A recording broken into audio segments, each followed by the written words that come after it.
Hey everyone, we wanted to give you a bit of an update as we haven't had a chance since yesterday to post properly since we ended our protest.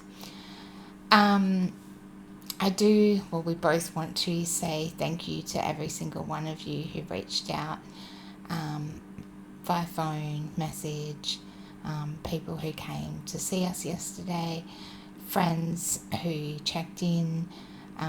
People were so generous and it was overwhelming.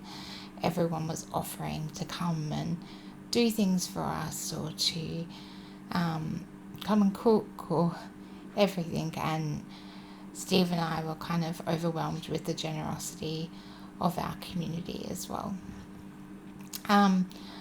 As you know, yesterday we made the decision to bring paid supports back into the home for me because Steve and I had reached that limit that we agreed on from the beginning, and that was if continuing the protest became medically unsafe for either of us or for Mac, that we would have to stop.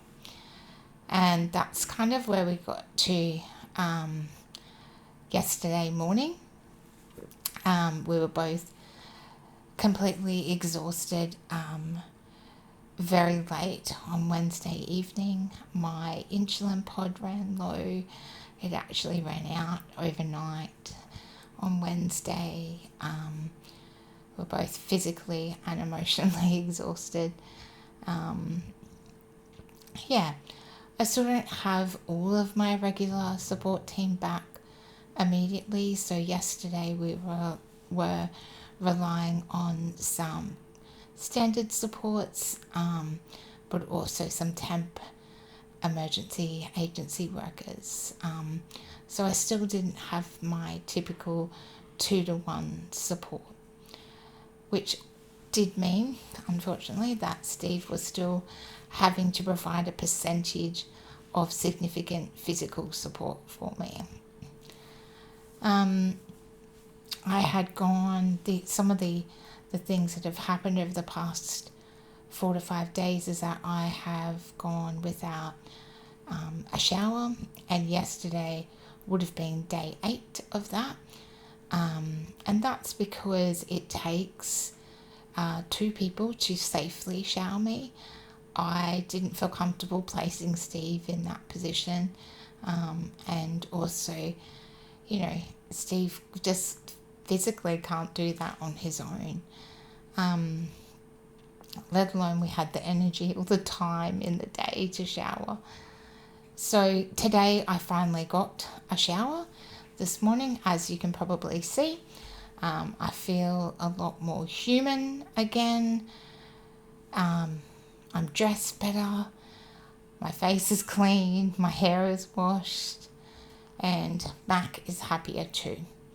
He finally got to run around, have some proper time being a dog, rather than being on the clock working all the time. And Mac is an essential part of my support system. He is an assistance animal, and that we classify as an integral piece of equipment. His welfare is also highly important to us. Yesterday, while we were ending the protest, we were still trying to get out of bed. Again, Steve was still providing support at that time, as we didn't have enough supports. I was contacted by phone by the NDIA safeguarding team, as they informed me they had seen what was happening on social media. So thank you for the power of sharing our story. They wanted to know if I was safe, whether my supports were being reinstated, what supports I planned on having in place, and what had triggered the protest and everything. I will leave you all to make your own judgment about that. What I can say is that the last 4 days showed very clearly what happens when essential paid disability supports disappear. I could not safely sustain this, and neither could Steve. And over those 4 days, I went long periods without going to the bathroom. At one point, I sat for 14 hours without being able to access the toilet. I drank less than I normally would because there is this internal pressure that creeps in when one person's doing everything for you. You start thinking, do I really need to ask for another drink? Do I need to move my hand? Do I need to scratch my head? Am I asking too much? And it's not that Steve ever made me feel like a burden, but I feel like this is a really important part of the story for many disabled people. It's that feeling that still happens when you know one person is exhausted and carrying everything on their shoulders. I mean, even the QAS said it to you, Steve, that it's all on him now. So I wore what was easiest for Steve to dress me in. Sometimes I stayed in what I'd slept in, as you can tell from some of the videos. I didn't get to wash my face properly. I felt dirty and miserable and just yuck. One of the most serious things, though, over the past few days was medications. I missed medications that helped control my neurological seizures, and later yesterday, it actually probably started on Wednesday evening, I started having signs of seizures coming back, and I haven't had a seizure in a few months. So while I had a temp emergency support worker with me and Steve last night, I actually did have a seizure, and that can be quite frightening and confronting for everyone involved. But what it made clear to us is that essential disability support, it's not an optional extra. Without reliable paid support, people start making compromises, and this is exactly what is going to happen with this bill that comes into play. It doesn't matter how well Mark Butler and Jenny sugarcoat it. It doesn't matter how well the Labor government puts out all their beautiful ways that they're improving the lives of Australians. Disabled Australians will not have reliable support, and they will start making compromises like, do I have enough support time to eat 3 meals today? Do I ask someone to stay long enough to help with medication, or is that going to affect my support tomorrow? Do I go to the toilet now, or do I wait? Do I have a shower, or is there something more urgent that needs to happen? And these aren't luxuries.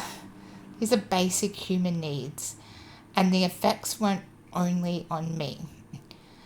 So Steve's actually showing his face in the video today, but Steve barely slept across the past 4 days. He was physically and emotionally exhausted. He's been able to have a bit of a rest today. His own routines, medications, vitamins, rest and personal space were affected because he was trying to fill the role of an entire paid support team while also being my husband, while also being that role for me of emotionally supporting me as well. Mac was greatly affected too, and his normal routine disappeared. He didn't get his usual walks and outings, and he was working harder with his alerting because everything around him had changed. Yesterday, after ending the protest, we spent a lot of time washing clothes, regrouping, seeing close friends who are like family, and responding to people who had reached out to us. I think there was a lot of emotional grief in the house for everyone, but I want to be very clear with this statement, and that is ending the sit-in did not end our advocacy. I'm going to keep documenting what life actually looks like with disability and complex support needs. Also, things like how easy it is to get out of bed when you have reliable, highly skilled paid support. I'm going to keep talking about what happens when support is reduced, disrupted, or made harder to access, especially by our Labor government. I'm going to keep talking about self-directed supports, service for one models, choice and control for disabled Australians, and what government decisions actually look like once they arrive in someone's home and their daily life. I had some productive conversations with others in my life today, and even though there's a lot more to say, I want to deal with it all accurately and carefully as time goes on. For now, what I want people to take from the last 4 days is quite simple. We didn't end the protest because we could prove that I could live without paid support. We ended it because I could not safely live without it. That is why the NDIS matters, and this is why the NDIS bill that was passed in Parliament this week is going to affect the lives of Australian disabled people. Please keep sharing the videos. We appreciate you so much. We appreciate everyone's support. Please keep talking about what these decisions mean and what they look like in real life. Be a strong ally for disabled people, and remember that support is not leverage.